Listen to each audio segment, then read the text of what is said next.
My husband built a billion-dollar empire while I raised our children and managed his world. Then one signature changed everything. He gave away half of what we built to the woman who answered his late-night calls. Now he's begging me to stay.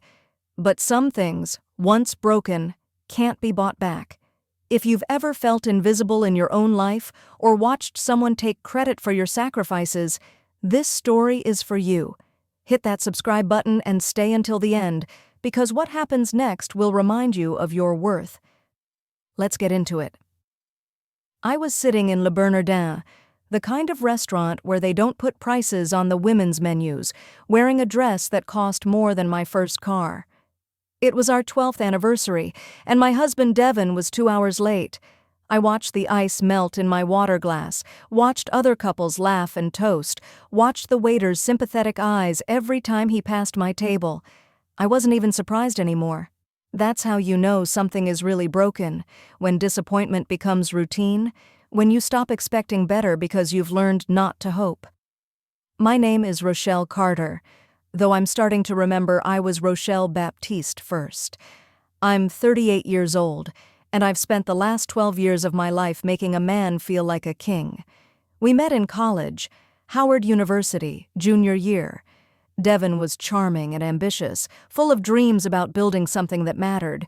He wanted to transform neighborhoods, create affordable housing, make a difference. I loved that about him. I was studying architecture, and we'd stay up late drawing designs, planning our future. He said we'd build an empire together. He said we'd change the world. But empires need foundations, and I became his. When Devin got into business school, I worked 3 jobs to help pay his tuition. When he started his real estate company, it was my father who co-signed the loan, $25,000 that my parents had saved for 30 years. When Devin landed his first major deal, it was because of my uncle's connections on the zoning board. I was the one who designed the layouts for his first 3 properties, though my name never appeared on any blueprints. And when I got pregnant with our first child, Caleb, I put my career on hold because Devin's was just taking off. Someone had to hold down the home, and that someone was always going to be me. I raised our 3 children. Caleb is 11 now, Nia just turned 9, and baby Trevor is 4. I managed the household staff, organized Devin's schedule, hosted dinners for investors, smiled pretty at charity galas. I was the perfect wife, the kind you see in magazines. Hair always done, nails always perfect, face always pleasant. I became so good at being Mrs. Devin Carter that I forgot how to be Rochelle. When Devin finally showed up that night, he barely apologized, just kissed my cheek and sat down, immediately checking his phone. I watched him type, saw the name flash across his screen, Fiona. He'd mentioned her before, said she worked in accounting, helping him set up some charitable foundation.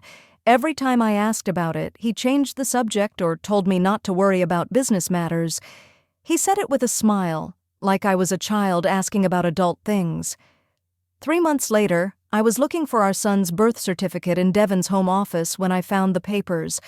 Transfer of ownership documents. My husband had signed over 50% of Carter Properties, our company, the one we built, to something called the Devin Carter Charitable Foundation. The director listed was Fiona Mitchell, 29 years old. The board members were all Devin's college friends, men I'd never met, men who'd never sat at our dinner table. My hands shook as I read through the pages. This wasn't just a donation or a charitable gesture. This was half of everything we'd built, moved into an entity I knew nothing about, controlled by people who weren't me. I felt something crack inside my chest, something that had been holding together for years. When I confronted Devin that evening, he was in the living room with a scotch, watching basketball. I placed the papers on the coffee table in front of him. He looked at them, then at me, and his face went hard. That's when I saw it. Not guilt, but anger. He was angry that I'd found out. "This is my company, Rochelle," he said, his voice cold. "My name is on that building. I'm the one who closes deals and brings in millions. This foundation is about my legacy." I kept my voice steady. The seed money came from my family. I managed operations for 5 years while you were building your network.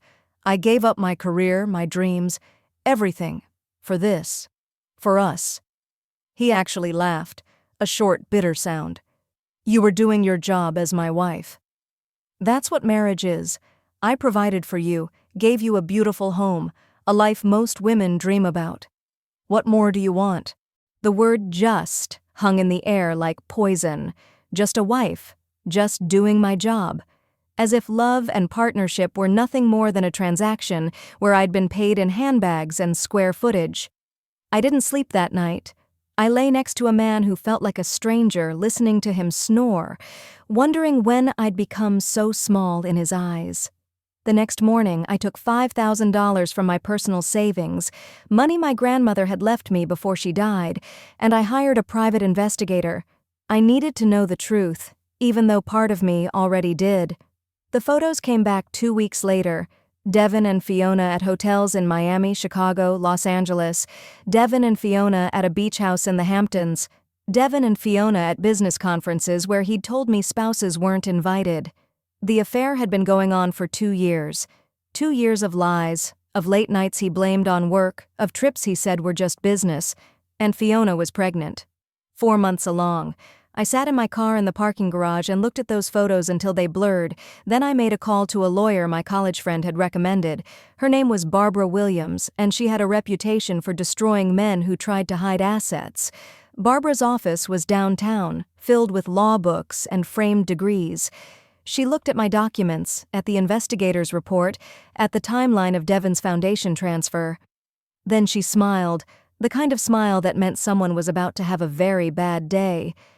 He tried to be smart, she said, tapping her pen on the papers, transferring assets to a foundation before filing for divorce, making it look charitable so it's protected.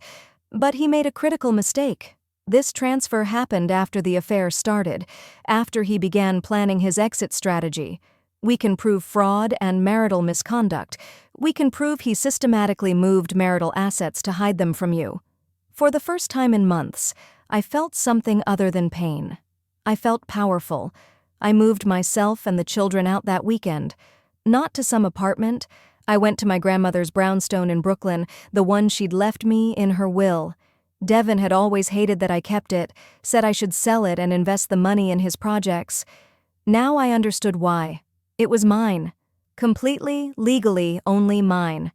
He couldn't touch it. When Devin came home and found us gone, he showed up at the brownstone within an hour, banging on the door, yelling about embarrassment and respect.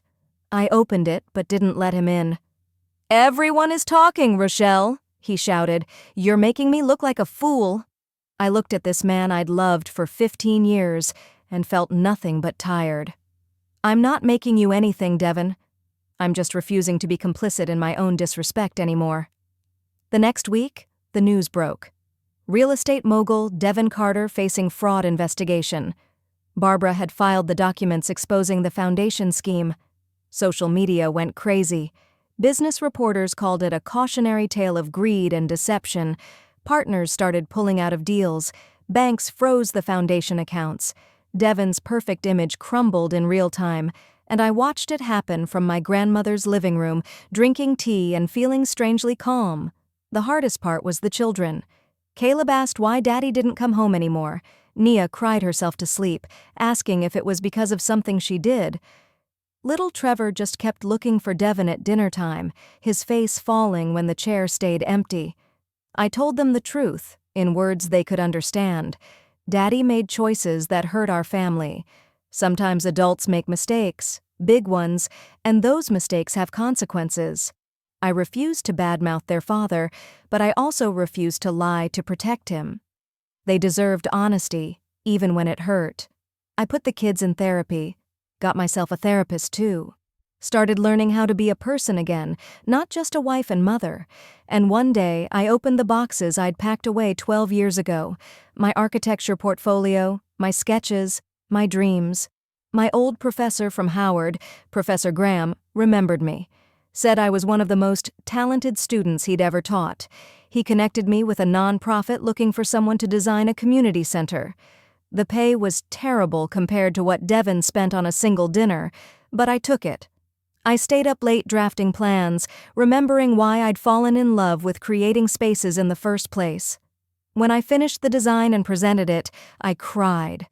Not sad tears, joy tears. I'd forgotten what it felt like to be proud of myself. 6 months after I left, Devin showed up at the brownstone again. But this time he wasn't angry. He looked broken. His designer suit hung loose on his frame. His eyes were red-rimmed and desperate. Investors had pulled out. The scandal had destroyed his reputation. And Fiona, the woman he'd risked everything for, had taken a settlement and moved to California. She'd had his baby, a daughter, but she didn't want him around, didn't want the drama or the shame. He stood on my doorstep like a beggar. "I made a mistake," he said, his voice cracking. "I need you, Rochelle. Please, why don't you want me anymore?" I looked at him for a long moment. Then I smiled. Not a cruel smile, but a knowing one. The smile of someone who's seen behind the curtain and can't unsee it. "You gave away what was mine, Devin," I said quietly. "Not just the money or the company. My time, my youth, my dreams, my best years. I spent 12 years making you feel like a king, building you up, sacrificing everything I was so you could become everything you wanted to be. And you traded it all for someone who saw dollar signs and a lifestyle?" His face crumpled. "I'll give you everything. The company, the houses, all of it. Just come back, help me fix this." "That's the thing you still don't understand," I said. "You're not asking why I don't want you. You're asking why I'm not available to fix your mess. Again, you're asking why I won't shrink myself down and become invisible so you can feel big again." He reached for my hand. I stepped back. "I don't hate you, Devin," I told him. "I actually don't feel much of anything about you anymore except sad about the time I wasted. But I don't need you. I don't need your money or your name or your validation. I just needed you gone so I could remember who I was before I became who you needed me to be." The court case took 8 months. Barbara was ruthless and brilliant. We proved everything: the fraud, the hidden assets, the systematic betrayal. The judge ruled in my favor. I received 60% of all marital assets, including Devin's shares in the company. The foundation was dissolved. Devin kept his business, but he was buried in debt and damaged reputation. I didn't celebrate, just signed the papers, thanked Barbara, and went home to my children. A year later, I'm standing in my own architecture office. It's small, just me and 2 junior designers, but it's mine. We specialize in affordable housing and community projects. I'm not building monuments to ego. I'm creating spaces where families can thrive, where communities can gather, where people matter more than profit margins. My children are healing. Caleb plays basketball and brings home good grades. Nia joined a dance troupe and lights up when she performs. Trevor asks fewer questions about why mommy and daddy don't live together. They see their father on weekends. Supervised visits that Devin actually shows up for now that he's lost everything else. Last week, Devin came to Caleb's basketball game. He tried to make small talk with me from the bleachers, asked about my work, about the kids' schools, dancing around what he really wanted to know, if there was any chance for us.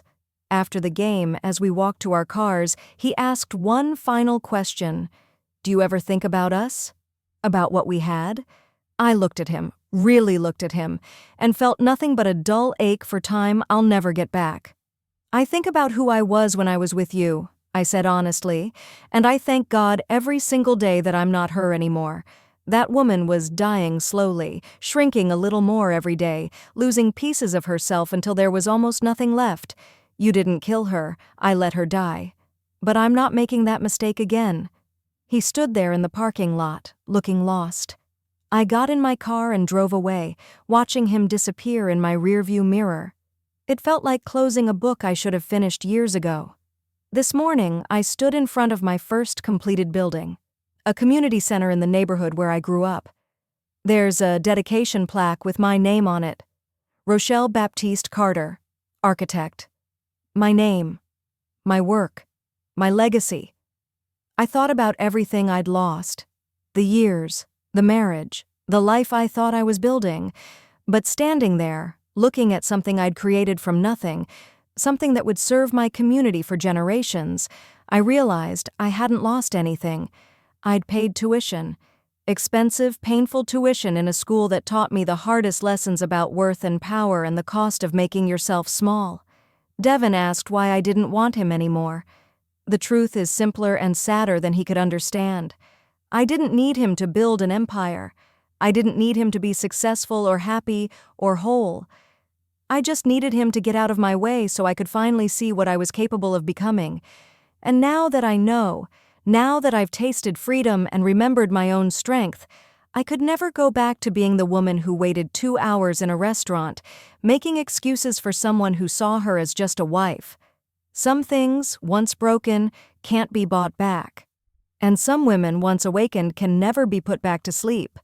Rochelle learned the hardest way that you can't pour from an empty cup. If this story touched you, hit that like button and share it with someone who needs to hear it. Drop a comment telling me, what would you have done in her situation? And don't forget to subscribe because we're just getting started. Remember, your value isn't determined by who stays or leaves, it's determined by how you stand when they walk away. See you in the next one.